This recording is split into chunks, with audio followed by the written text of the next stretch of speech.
হয় হিমাকি আপোনাকো পবিত্ৰ ঈদৰ প্ৰতি শুভেচ্ছা জ্ঞাপন কৰিছোঁ।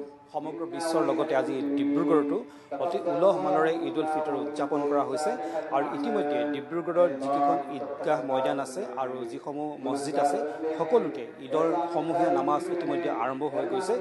পুৱা 9 বজাৰ লগে লগে নামাজ আৰম্ভ হৈছে। বৰ্তমান মই উপস্থিত আছোঁ ডিব্ৰুগড়ৰ গ্ৰেহেম বজাৰ যি ঈদগাহ ময়দান, সেই ঈদগাহ ময়দানৰ মই উপস্থিত আছোঁ। ইয়াতো পুৱা 9 বজাৰ লগে লগে ইয়াত যি পবিত্ৰ যি ঈদৰ যি সমূহীয়া নামাজ, সেই নামাজ ইতিমধ্যে আৰম্ভ হৈ গৈছে।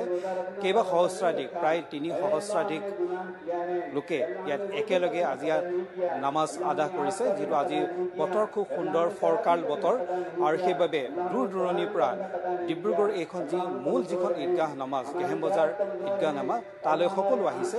আহি ইয়াতে তেওঁলোকে ঈদৰ নামাজ আদায় কৰিছে। ইতিমধ্যে ঈদৰ নামাজ চলি আছে। সমান্তৰালভাৱে আন যিকেইখন ইয়াৰ ঈদগাহ ময়দান আছে সকলোতে প্ৰত্যেকখনতে ইতিমধ্যে সকলো ৰমজানৰ যি পবিত্ৰ যি ঈদৰ যি নামাজ, সেই নামাজ ইতিমধ্যে আৰম্ভ হৈ গৈছে আৰু প্ৰত্যেক মছজিদতো ইতিমধ্যে ঈদৰ নামাজ আৰম্ভ হৈ গৈছে। খুব শান্তিপূৰ্ণভাৱে খুব সুন্দৰ পৰিৱেশত আজি পুৱাৰ পৰা এই পবিত্ৰ ঈদৰ যিখিনি ব্যৱস্থাপনা, সেই ব্যৱস্থাপনাখিনি কৰা হৈছে। প্ৰত্যেকতে শৃংখলিতভাৱে খুব সুন্দৰভাৱে এইখিনি কাম কৰা হৈছে আৰু ইতিমধ্যে দেখা পাইছে গ্ৰেহেম বজাৰ যি ঈদগাহ ময়দান আছে তাত ইতিমধ্যে ঈদৰ নামাজত সকলোৱে অংশগ্ৰহণ কৰিছে।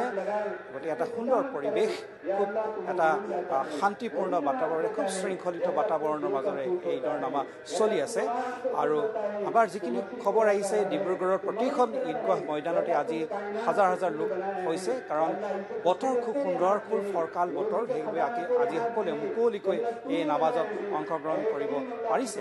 সকলোৱে এটা পবিত্ৰ মন লৈ, মনত যথেষ্ট উৎসাহ লৈ সকলো আহিছে আৰু আহি এই নিশ্চিতভাৱে যথেষ্ট উৎসাহ উদ্দীপনা উলহ মালহেৰে এইদৰে ডিব্ৰুগড়তো দেখিবলৈ পোৱা গৈছে। পৰম্পৰাগতভাৱে তেওঁলোকে এইদৰে উদযাপন কৰিছে পবিত্ৰ ঈদ উল ফিতৰ। ধন্যবাদ জনাইছোঁ দেৱজিৎ চুতীয়া।